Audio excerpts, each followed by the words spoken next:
ஓம் ஸ்ரீ குருவே துணை. திருநீலியம்மன் துணை.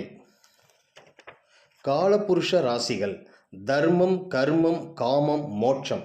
இந்த 4 தன்மைகளும் காலபுருஷ ராசிகள்.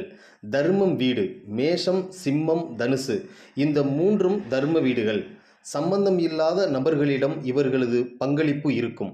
பொது வாழ்க்கை, தூரதேசம் உள்ளவர், பிற நபருக்கு ஏதாவது ஒரு சூழ்நிலை இவர்களின் உதவிகளை தேடி வரும். பொது சேவை, மக்கள் தொடர்பு. இவர்களிடம் உதவி கேட்டு ஒரு கூட்டம் இருக்கும்.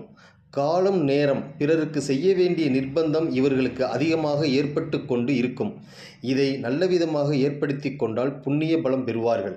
தனக்கு சம்பந்தம் இல்லாத நபரின் கர்மாவை தலையில் வைத்து கொண்டு இருப்பார்கள்.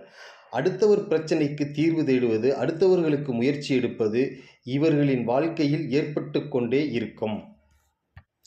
2வது கர்மம் வீடு ரிஷபம், கன்னி, மகரம். ஒரு விருப்பம் இருக்கிறதோ இல்லையோ, ஒரு செயலை செய்வது கர்மம். அது கடமை. வேலைக்கு போய்தான் ஆக வேண்டும் அல்லது ஏதாவது தொழில் செய்துதான் ஆக வேண்டும். தன் குடும்பத்தை பாதுகாக்க பொதுஜனத்தை கையாண்டுதான் ஆக வேண்டும். இது நமது கடமை. எந்த ஒரு விஷயமும் விருப்பு வெறுப்புக்கு அப்பாற்பட்டு செய்துதான் ஆக வேண்டும் என்று சொல்கிறோம். இதுவே கடமை. இவர்களின் வாழ்க்கையில் எடுக்கும் முயற்சிகள் விருப்பத்திற்கு அப்பாற்பட்டு இருக்கும். இது என் கடமை என்கின்ற நிர்பந்தத்தில் இதை செய்வார்கள். போன ஜென்மத்தில் தன்னுடைய கடமையை சரிவர முடிக்காமல் இருந்ததால் இப்ப கடனாக இக்கடமையை செய்வார்கள். கர்மத்தை சரியாக செய்து முடிக்கவே இப்பிறவி எடுத்திருப்பார்கள். இப்பிறவியில் கடமையை கடமையாகவே செய்து முடிக்க வேண்டும். இதுவே கர்மயோகம் ஆகும். காமம் வீடு மிதுனம், துலாம், கும்பம். காம வீடுகள் இச்சை வீடுகள். பொருள் இச்சை, தன்னுடைய ஆசையை தாண்டி விருப்பம், ரசனை, லட்சியம், ஈடுபாடு, ஆசை. ஒரு விஷயத்தை செய்துதான் உயிர் வாழ வேண்டும் என்று ஆசை கிடையாது. இவர்களுக்கு சுய இச்சை அதிகமாக இருக்கும். பிறரிடம் விஷயத்தை சாதித்தால் ஊர் சுத்துவது, அளவுக்கு அதிகமாக ஆசைகள், நிறைய மக்களுடன் தொடர்பு இருக்க வேண்டும் என்ற எண்ணம், மேடை ஏற வேண்டும் என்ற ஆசை, ஆராய்ச்சி பண்ண வேண்டும் என்ற ஆசை, நன்மை தீமைக்கு அப்பாற்பட்டு, கடமைக்கு அப்பாற்பட்டு தனக்கு ஒரு விஷயம் பிடித்ததால், ஆர்வம் இருப்பதால் அதன் மீது ஈடுபாடு காட்டுவது, ஆசை வைப்பது. தர்மம் இவரிடம் இருக்காது.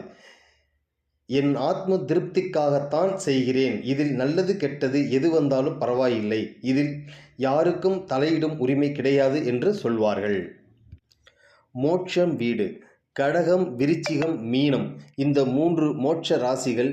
தேவையில்லாத கடன், குடும்பத்திற்கு தியாகம், தனக்கு சம்பந்தமில்லாத ஒரு விஷயத்துக்காக தன்னுடைய பணத்தை விரயம் செய்து வாழ்ந்து கொண்டிருப்பார்கள்.